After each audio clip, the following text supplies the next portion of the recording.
So a few weeks ago I made a video called The Adult Cartoon Epidemic, where I talked about the decline in quality and originality with the adult animation genre, with the exception of a few diamonds in the rough.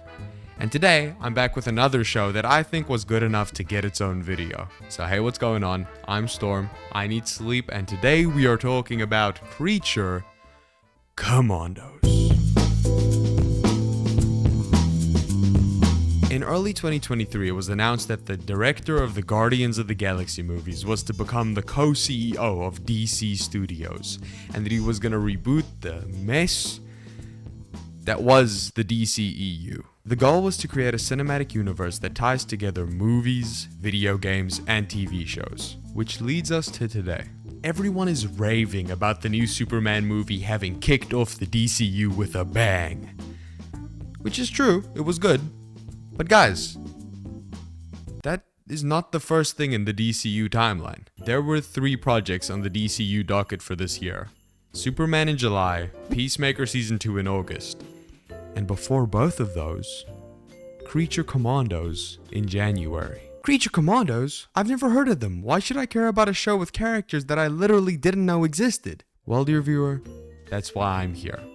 I watch the show and tell you if it's worth your time and about the time it takes you to eat a meal. That's right. I know there's at least one of you chomping down right now. Don't think I don't know. Hey Storm, you good, buddy? Oh, yeah, sorry. You're probably wondering.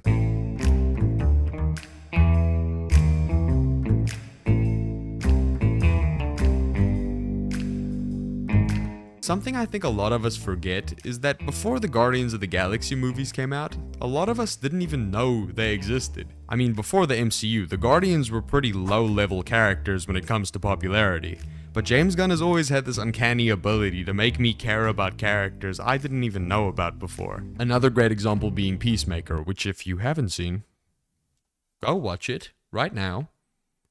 Seriously, it's good. It's really good. But my main point here is that the man has a high success rate when it comes to taking obscure comic book characters and shoving them into the limelight.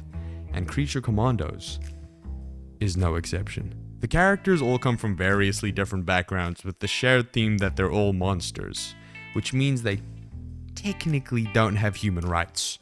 And because they technically don't have human rights, they can technically be sent on suicide missions and not get shut down like the Suicide Squad. Because they technically... I'm not going to go into much detail about each character because I want to keep things kind of vague so you can still enjoy the show. But you know, little summary never hurt anybody. And to present said summary, I have a very special guest, who I'll be turning over to now. Hold on, I need to set up the Discord call. 1 second. Thanks for being here, James. How have you been? I've been good.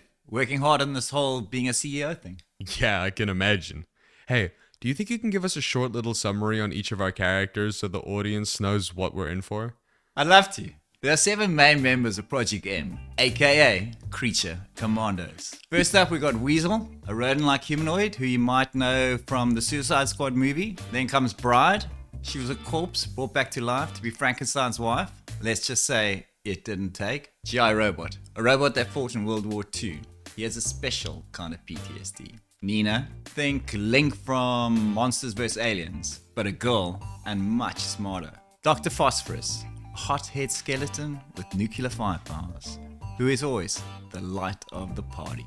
And then there's the leader of this rugged crew, Rick Flag Sr. After his son was killed by Peacemaker in the Suicide Squad movie. To say he's got a vendetta would be an understatement.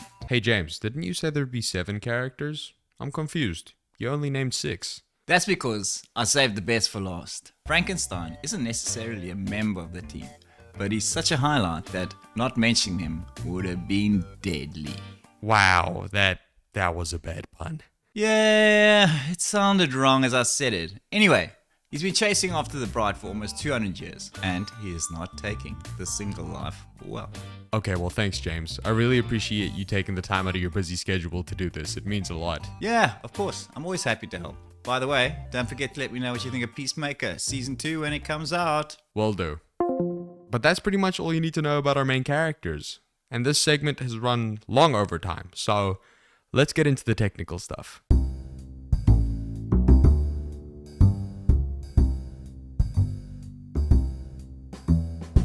first thing that stood out to me when I watched the show was the animation.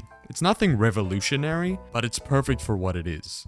It's really reminiscent of that classic comic book animation style that was popular throughout the 2010s. Some examples being Batman Under the Red Hood, great flick, by the way, just a little Easter egg for you there, that's a good one. Or Injustice, but it sets itself apart by being more stylized. Unlike the 2010s, it's much more vibrant with bright colors and more detailed backgrounds. The characters are also much more expressive, which is definitely due to a bigger budget, but all the same, there was a lot of love put into this show. Another thing I want to touch on is the hard shadows.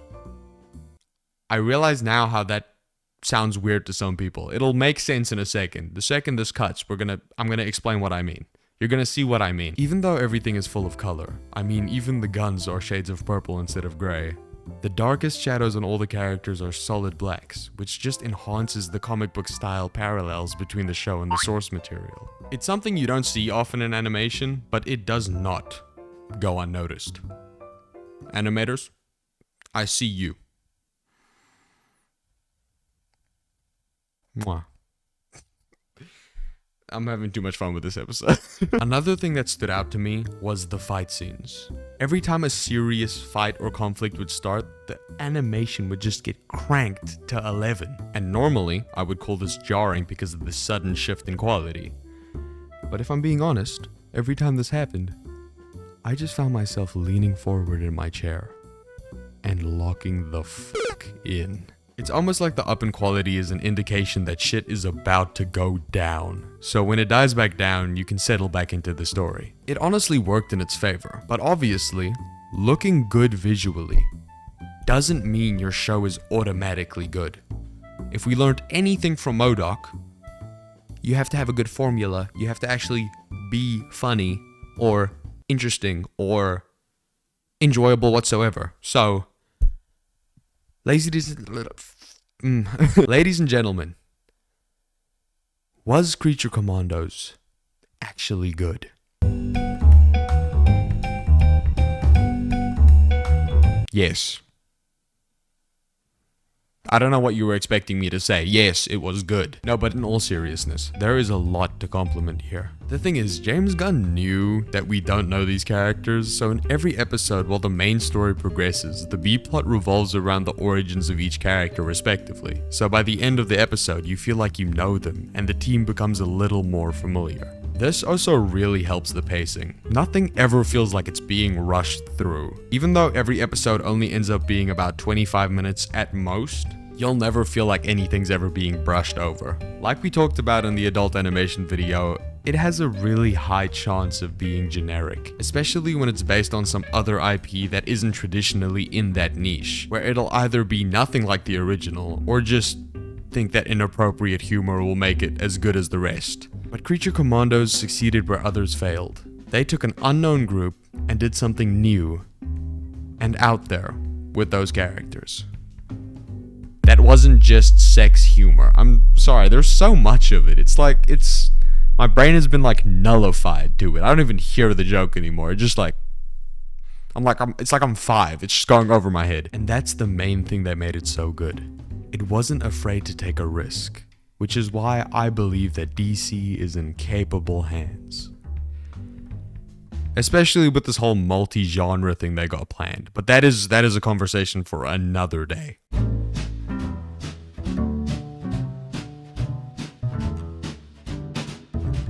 Do you always have to play this music at the final thoughts part of the video? Herbert, what are you talking about? It's just in every video. When you get to the final thoughts part, the same damn song plays. Oh, I mean I can change it. Thank you. I didn't actually think you were gonna change it. I appreciate that. Okay.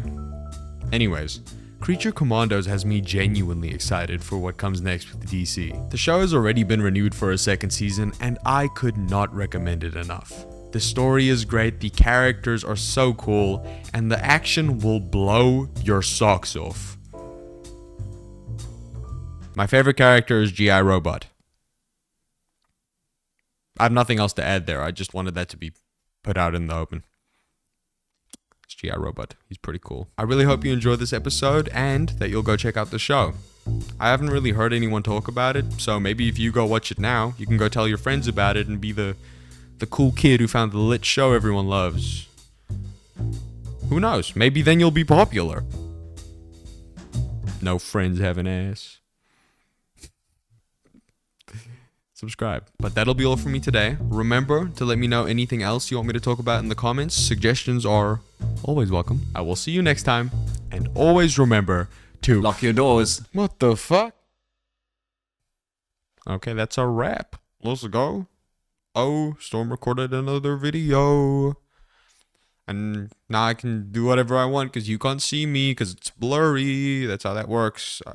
Ooh. You can't see what I'm doing right now. I could be doing anything. How many fingers am I holding up? Haha, got your ass.